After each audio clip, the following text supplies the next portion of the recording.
کس راغی و یو درې کسانو داسې یو قافله په هغه پلانکۍ لار روانه ده دا خو به هغه خلک نه وي چې قریشو پسې سل اوښان انعام بیا وایي د الله نبي دعا وکړه بیا مې سراقه ستا به څه حال وي کسرا هغه لباس او هغه کړي هغه څیزونه ستا دی بدن عمر فاروق رضی الله عنه ویل چې څه شی مدلجي سراقه وایي زه رالم او هغه لباس او څیزونه یې سې راواچول سیرت کې دی چې کله وی د الله نبی علیه السلام هجرت کاو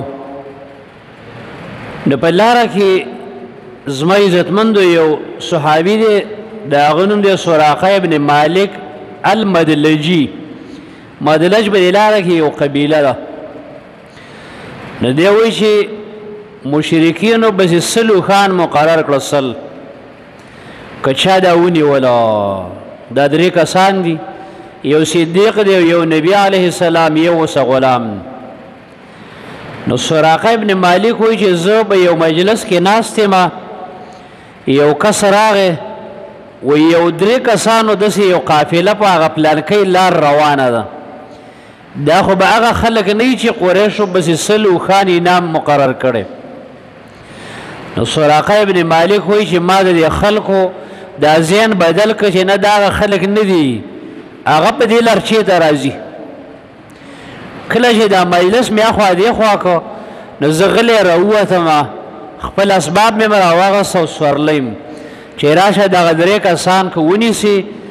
مشرکینو ته حواله کړي نو سل اوښانو انعام به تا ته میلاو شي نو زه یوازې ورپسې را روان شوم کله چې مې وکتل نو همغه درې کسان دي نو زه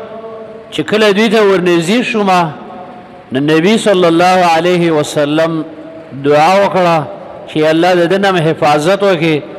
وایي زما د سورلۍ د خپې به د ځمکه کې ننوتې او کلک ونښتلم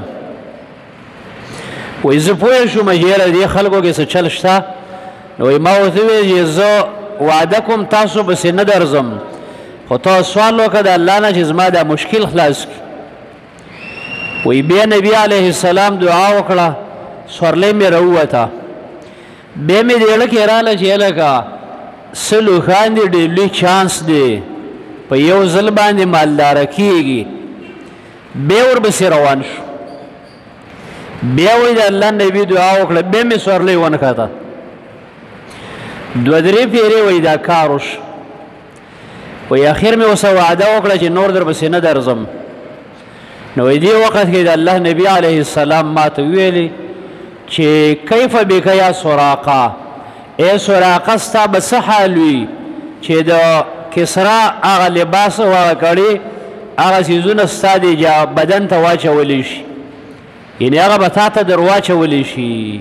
وایي ما ډېر تعجب وکړو چې د مدلج قبیلې یو بانډچي سړی او دا د کسرا د هغه باچیانو جامې او خاص لباس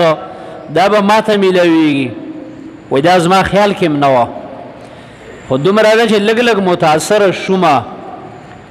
نو لږه موده بعد وایي زه مدینې ته ورغلم ایمان مې راوړه هغه وخت راغی د عمر فاروق رضی الله تعالی عنه دور کې چې هغه قیصر او کسرا هغه روم او فارس هغه غټ غټ ملکونه الله پاک د صحابو قدمونو ته راوست نو کله چې دا کسرا باچا دا خاص سامان یو بکس کې راوړلی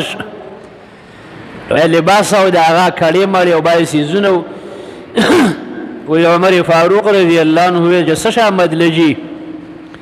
سراقه وایي زه رالم او هغه لباس او څیزونه یې سې راواچول چې وګوره سراقه څنګه پکې کاره کېږي وایي دا وایي چې ما ځان ته وکتله ډېر تعجب مې وکړو چې هغه وعده چې محمد رسول الله صلی الله علیه وسلم موږ څه کړې وه زمونږ په خیال او ګمان کې هم نه راتلله هغه بچیان یې هغه څیزونه الله پاک فتح کړل او زمونږ قدمونه خپو ته یې راوست دا دلیل دی به دی چې زما عزتمندو الاسلام یعلو ولا یعلى علیه اسلام به غالب وي هغه اسلام چې محمد رسول الله صلی الله علیه وسلم راوړی دی په هغې باندې به یو دین هم غالبه نشي لیکن شرط څه دی وانتم الاعلون ان کنتم مؤمنین الله وی تاسو به غالب یې خو که ایمان درکیو هغه اسلام درکیو هغه تقوا درکیو د هغې خلکو نقش او قدم او تابعداري درکیو